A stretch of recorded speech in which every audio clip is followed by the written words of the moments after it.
Hey everyone, welcome back to Hypnovision Studios. Your eyes do not deceive you. I am standing next to a dummy, and I thought I would do something a little bit different today. Maybe just a little bit out of the ordinary, but most importantly, I was going to talk about projection, but really just see how this video turns out. You see, as it turns out, this is a brand new hat by HypnoWaves, by the way, and you can buy this from my store, but it needs to get out of the way because you can't walk around with a hat covering your eyes. Nobody can see who you are. You're a blank slate. So, what does projection have to do with the overarching theme of my channel and when it comes to imagination and things like that? So, a blank slate, we see the world as we are, is a phrase that I have read and seen many times. But what does that really mean? We see the world as we are. So if we take a dummy as a blank slate, there is no facial expression, there is no eyeballs, there is no smiles, there is no signal to read coming off of this dummy. By the way, if you got some names, drop them in the comments. I had one today, suggestion of Rosetta, which I like, by the way, but I'm asking all of you throughout this video to drop a comment. What should I call this dummy? She is yes, it is a she. She is the latest addition to the Hypnovision Studios and HypnoWaves brand. And to be honest, I had no idea how slim this mannequin was going to be. So everything has to be super small in order to fit. That's beside the point. So what is projection? So we project our internal state outwardly. That's pretty easy to understand on surface level, but on a deeper level, to understand and wrap your head around what does it mean we see the world as we are, not as it is. One thing I learned over the past year is the only true source of light on this planet is sunlight. Every other light that we see, that we come across, is some form or fashion of man-made lighting. Now, of course, you can't really see the lighting in the ceiling, but we all know, without a lot of proof, that lights in a house or a building or anywhere you go, it's not true sunlight. It's not real lighting. So the world that we see is made up of different forms of shadows and contrast and different things like that.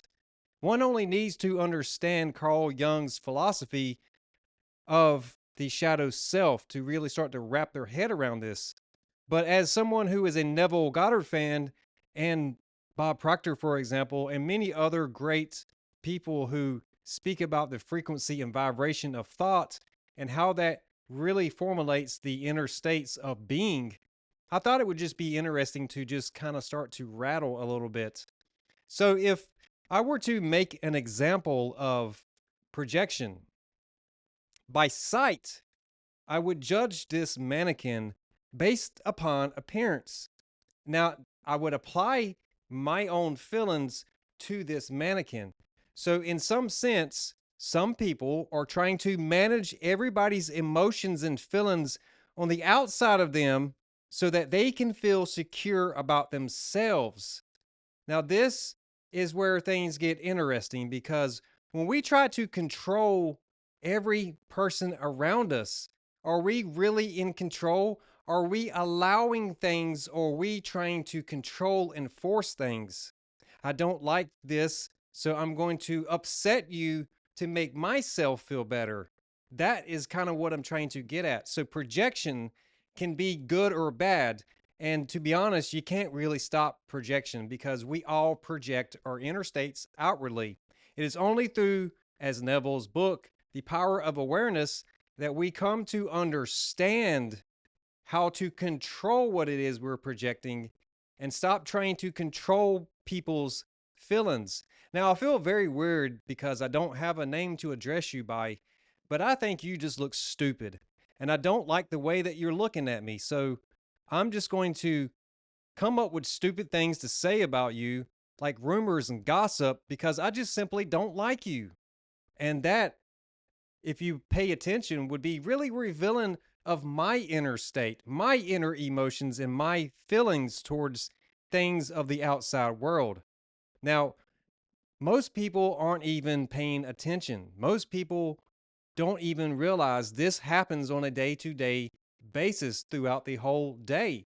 We are constantly projecting and we are ignoring where we are doing that projection from.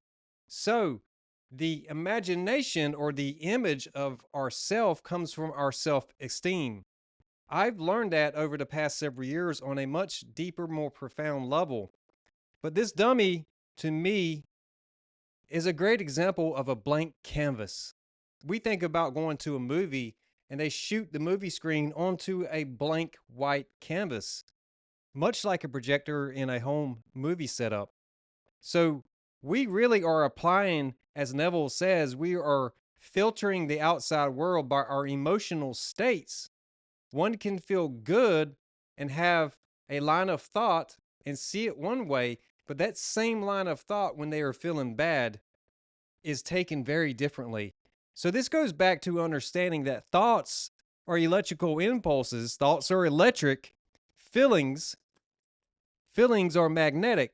The feelings are pulling the thoughts down into the soul of the body. And if thoughts could be seen metaphorically as seeds, then we are planting seeds into the soul, which is being grown. That is the law of correspondence that is happening here. So when we start to project our feelings and emotions onto other people, we are trying to, by avoiding our own self, assign that to someone else on the outside of us. And I think she pulls off the Hypnovision shirt better than I do. It actually fits her way better than it fits me, but I digress. So, projection in many ways is how we are perceiving or perception of the outside world.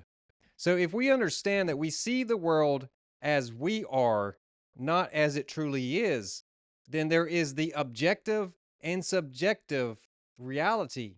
Meaning, what do I subjectively intend to get from this exchange of talking to this dummy and projecting my feelings and emotions onto this versus objectively?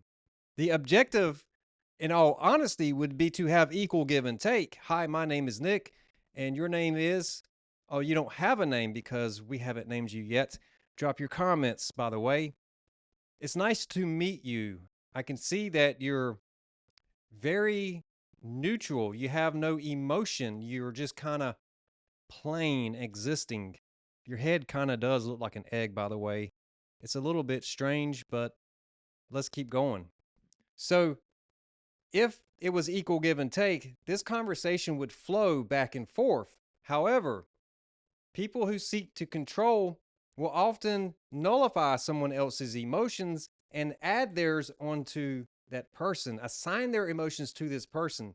So, people who have trauma, and this is not to pick on people who have dealt with trauma or have trauma inside of them, but there is this understanding that I've come to in the past several years.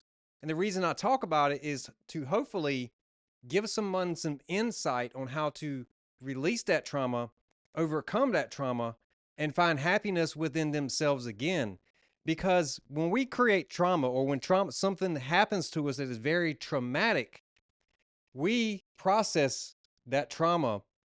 That trauma is stored inside of the body. Not only is it stored, but what happens is we create a trigger function that when something happens in our life that reminds us of that event, we very quickly pull that up and we can re experience that very trauma again and again and again. Now, the good news is you can release that, but that trauma creates something known as tension in the body. Tension is being tensed up. We understand that in order to move a muscle, you need electrical impulses. Now, those electrical impulses cause the muscles to contract and release, causing tension in the body. So when we store trauma in the body, it creates tension points. We can manifest different variations or different forms of this ease in the body. dis-ease or discomfort of repeating the thoughts associated with the feelings. So, this is where the understanding of emotional detachment comes into play. To emotionally detach ourselves, the thought still remains, but is no longer attached to the emotion. In some circles of beliefs and cultures and understanding, this would be known as cord cutting, to cut that emotional cord and to let it go. Now, as much as that's easy to say, sometimes it is much harder to put into practice because the nervous system, which runs all the way through our body and has two halves, is electrical. And those impulses that are coming from that have a routine or a synchronistic flow of things. And when we try to change things, we can feel ourselves getting pulled back into the old paradigms because we go around the same people, the same environments, and the same places. Different smells can trigger different memories. Different visual um, sights can cause us to remember things or to relive things. I'm pretty sure if you've ever been in a wreck before, you probably tensed up. And then for some time afterwards, if you saw somebody pull out in front of you, you might have tensed up again. It's that same connection between the memory, the emotion, and the tension in the body that creates that from the automatic part of our consciousness. Now, conscious awareness is very interesting because where in the world is consciousness? Is it here? Is it here? Where exactly is consciousness? Same for imagination. Where does imagination come from? Now, you might have heard me talk about imagination a whole lot on this channel. And yes, there was a time where a lot of people were picking on me. But I think now a lot of people are seeing that, yes, indeed, imagination is truly the source of everything because we indeed live in an electromagnetic universe. Now, this is a far cry from any religion because they don't teach electromagnetism. They teach heaven and they teach hell. They don't teach electricity. They don't teach about the nervous system in the body. They don't teach about sexual energy, which is the life force of all humanity. Nobody on this planet got here without sexual energy. So the energy or the electrical impulses which come from the mind, which are part of the nervous system, which is also part of our reproductive system, has a whole lot to do with our bio makeup in our human body. In the first 7 years of our life, there is tons of studies on this. The first 7 years of our lives is where we learn the most. We learn from the outside world by visual representation, by hearing others talk, and we start to mimic what we see. We start to mimic the things in our environments. And that becomes what is known as second nature. Do you agree with me? Yeah. It's second nature because we don't really think too much about it. We just carry out these functions and we assume law of assumption that that's just the way things are. So, this is what I'm saying, that we see the world as we are, not as it truly is. When I started to open up and talk about symbolism on my channel, there was something that was very deeply understood by me, but I'm not sure that it came across on camera. We assign our feelings to things. You can feel all kinds of ways about this hat as an example, but it doesn't make the hat good or it doesn't make the hat bad. The hat is just a hat. So when we see symbols, we can associate based upon the environment that we were raised in. So if you were raised in religious backgrounds, for example, as I was, the concept of Jesus being the only way to go to heaven, but nowhere in my own background did any church I ever went to ever talk about the imagination or the fact that the imagination itself does not obey time and the imagination can travel anywhere. And I find this to be very interesting. Why would any body of any statue in any kind of religious setting not talk about the imagination openly? Well, you see, as it turns out, during those first 7 years of our lives, we are told certain things that become implanted in that same very imagination. Ideas like the devil, a little red man who's going to poke you to death with a pitchfork because you're a bad person. You see, that is how they control the spirit of humanity by taking some religious moral high ground against a human being.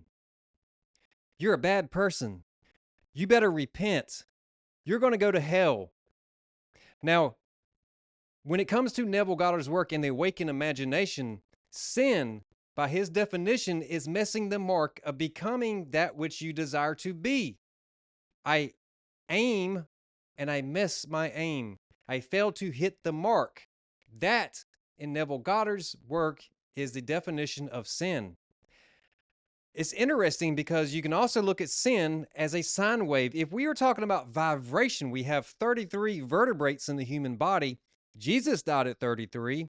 If you mirror 33, you get the figure 8 like this, which is the infinity symbol, which is also how the energy flows through the body, which is also how our DNA is in a twist. We live in an electromagnetic universe. There is electricity flowing all through the air, the ether, all these wireless signals being sent around. Those wireless signals are always interacting with our brains. They are going through us. If a cell phone signal can travel through this wall, why is it not to reason that it could go through anyone's head at any given time? So yes, that affects what's up there. Those first 7 years of our lives are very, very crucial. And it is like setting the foundation of the rest of our lives. So projection in this sense really tells a whole lot when you start to pay attention to other people. Why do some people do the things they do? When you stop and ask yourself, why are you just standing there looking at me like that? You're doing what? Oh, okay. You're waiting for me to tell you what to do because you don't know what to do for yourself. Do you need some direction because you have no moral compass in life? What is a moral compass? What does that mean? That means I want to treat you how I want to be treated.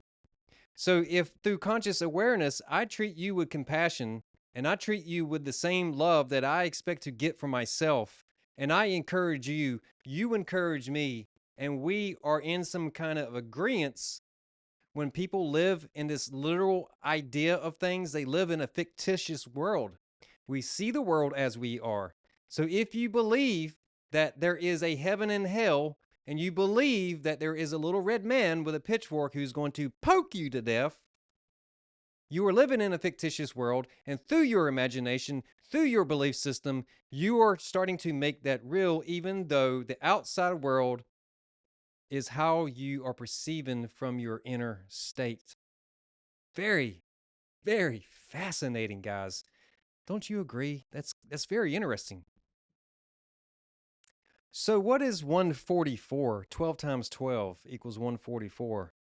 As it turns out, in the Hindu system, the chakra systems, we have 7 of those in the human body, which is the energy meridian points of the human body. The heart chakra, which is the 4th chakra of the body, is known as the heart chakra, and it contains the 6-pointed star. The throat chakra, which is here. This is where all of the vibration leaves the body and goes into the outside world. It vibrates the molecules in the air in your immediate vicinity. And we know that there is static electricity in the air because I could take a balloon if this lovely lady had some hair and I'd rub it like this and her hair would stand up. Just because you can't see something doesn't mean it doesn't exist. But if I am making the claim that the devil doesn't exist, am I also making the claim that God doesn't exist? No, I'm not making that claim at all. What I am making is that there are large parts of natural law that religion simply seems to ignore. That is what I'm trying to say. No one ever taught me about the imagination. No church I ever went to ever talked about the nervous system or how the body can store trauma within it, or how to pray ahead of time with gratitude. This is really key, guys. This is where I'm going to get comfy for just a second. Do you mind if I lean up beside you? Hopefully I won't knock you over. So when it comes to praying, the verse, when you pray, go to your room and shut the door. The Father who is unseen sees what is done in silence. What does that mean? Let me tell you. Let me get closer to the camera for just a minute. It means to shut out your five sensory input of the outside world. Shut the world out and pray in silence.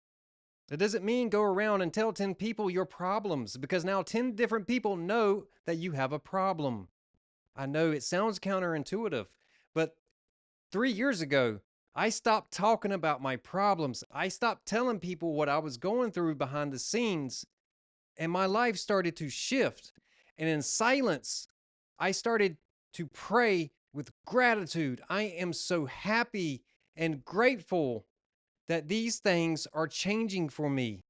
And the reason being, think about this for a minute. I saw an interview with Morgan Freeman years ago, and he was asked one simple question: how do we end racism? Think about this very deeply, guys. His response was simple: we stop talking about it. We stop talking about it. We stop talking about it. The moment you stop talking about it, you stop speaking it into existence.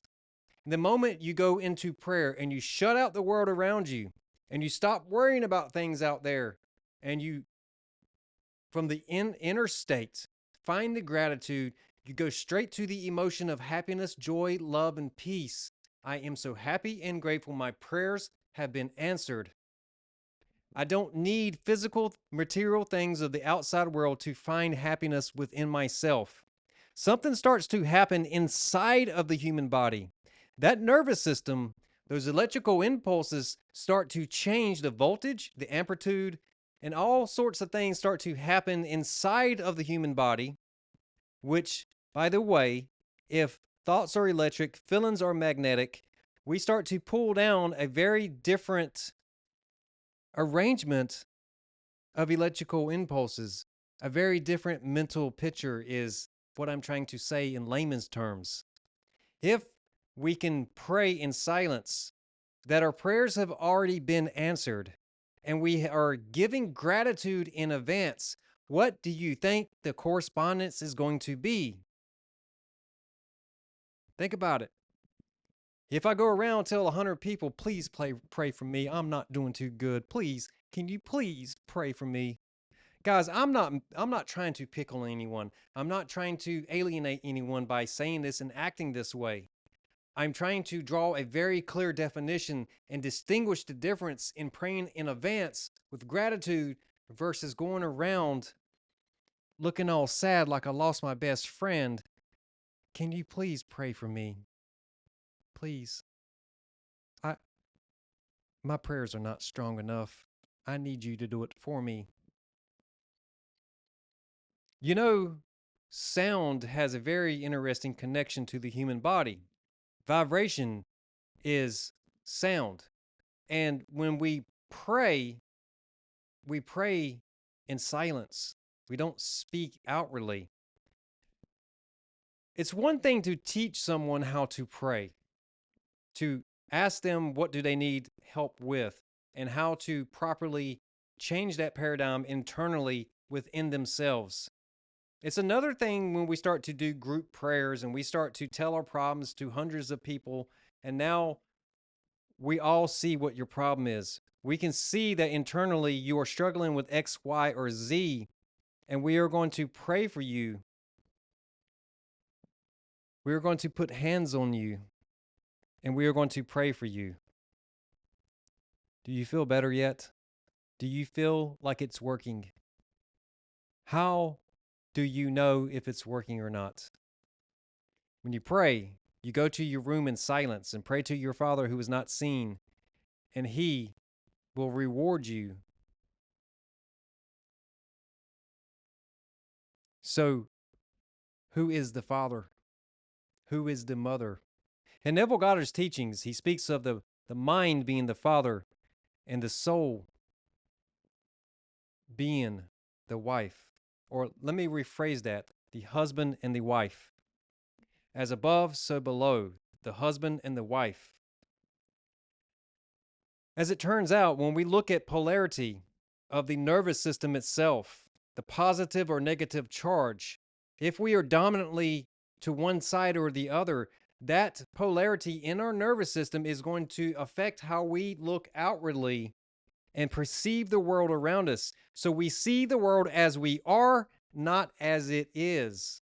That's why me and this dummy, if this was a real person, would have two very different points of view, even though we are standing side by side.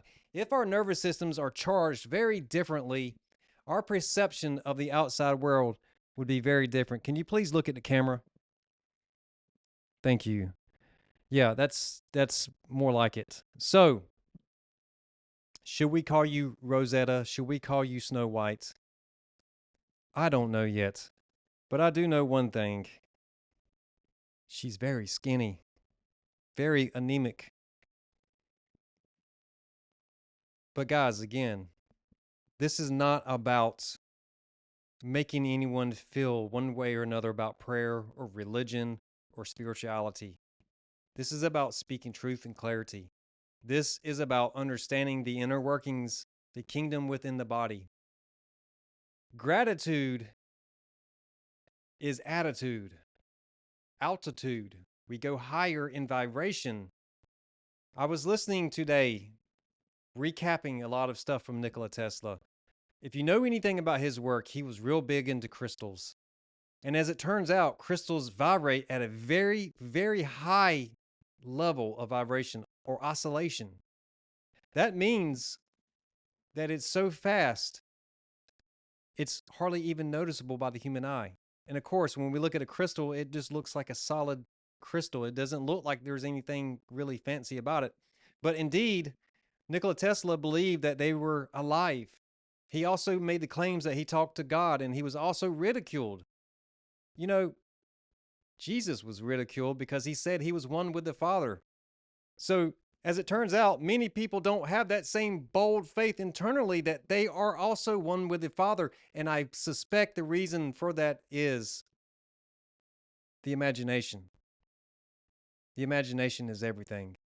When you understand the connection that you have with your own imagination, and you are not afraid of the darkness. See, when you pray, you go to your room, you shut the door, you cut out the senses, the five senses, the sight, the touch, the taste, the smell. You shut it all out and you pray to your Father in silence. The gratitude comes from the heart, which changes the correspondence between the brain. Whatever I'm feeling in the moment, I can start to change that by praying in silence, through gratitude, through joy, through love and peace. The feedback loop is changing the vibration of the body. It is raising the vibration to a higher state of consciousness. And that is really how you change the projection into the outside world. You get a different reflection coming back, and life from that point on starts to change. The conscious awareness and understanding that imagination is formless. You can't really, where is imagination? Truly, where is it at? If you could pinpoint imagination, then you could try to define imagination. But the word imagination contains magi, to magnify what is inside and project it outwardly, or the electromagnetism of everything, or the magnetic effect of the thoughts being pulled down by the feelings. Everything is right there in imagination. And the first letter, I. the mind's eye, the mental eye of the imagination. Even though you don't have eyeballs, if you had a brain, you'd be able to form mental pictures in there. And where does that come from? Electrical impulses. So, to understand the difference in religious context of the only idea that there is Jesus and there's God and God is He, and there is no such thing as she in most of the Western religion, where is the mother? They don't teach that, do they? They don't teach about mother. They don't teach about healing the wounds. Because if you look at the etymology of the word church, it goes all the way back to Circe's. And the story behind that is very interesting, that she used to lure men into her house to control them by magic. Magic. Hollywood magic. The wand. It's very interesting how all this stuff is deeply interwoven. So, to understand what that truly means is to scare the hell out of a kid while they're still young and they grow up traumatized. They are still holding that inside their body. The tension, the trauma is still within them. And that limits the imagination. It pretty much boxes in the imagination and puts you into a fear to question, to go outside of that box, to lift the veil and see what is on the other side, just like the Wizard of Oz. Behind that veil is a man pulling levers. Very interesting. So, projection is something that we do as humans every single day. All of us do it, including myself. I project. But I am much more aware nowadays than I have ever been at any point in my life of my inner states and the reflection coming back to me that what is going on in the outside world is a reflection of what is going on in my inside reality, my head, my feelings, my emotions. So when I pray nowadays, I pray in advance and I pray with gratitude. I am so grateful in advance that all of my prayers have been answered. Whether or not I can open my eyes and see that something has or has not changed, the difference is the feelings in the body have, the thoughts in the mind have, and that is the kingdom within. Very fascinating, don't you think? So, what shall we call you? Shall we call you Snow White? Shall we call you Rosetta? Guys, Hypnovision Studios and HypnoWaves, my brand, I'm going to put a code in this video for 20% off anything on my store that's on the main page. I appreciate you in advance for your support, for your kindness, and for your sales. You mean the world to me, and I will continue to do this no matter if I'm getting paid on YouTube or not. I'm going to continue to create and post videos because that was never the number one cause for me starting YouTube. The number one cause for me starting YouTube was the interchange that I made inside of me. I do understand from my own background where I came from and how I got to the point that I am in now. Now, this is one of the things that they don't tell you about 33. When you see a lot of things, you understand the 33, the infinity symbol, when you mirror it, it is the past, present, and future existing simultaneously. I understand that everything in my past has led me to this very moment. And with that very understanding and taking accountability, taking account of my actions that led me to this point, I can change the destiny of my future. And that only happens in the present moment. So the past, the present, and the future exist simultaneously.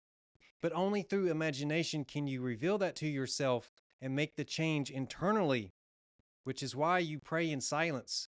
You got to stop telling people your problems, because whether you realize this or not, there are some people that once they know that you have a weakness, There are some people that once they know that you're going through something, if they are the type of people that will try to control everybody's emotions around them because they can't deal with their own, they will use those things that you have told them that you struggle with against you.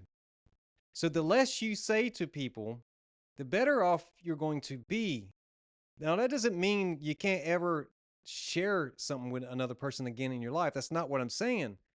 But be wise in who you converse with about personal inner feelings and things that you're going through.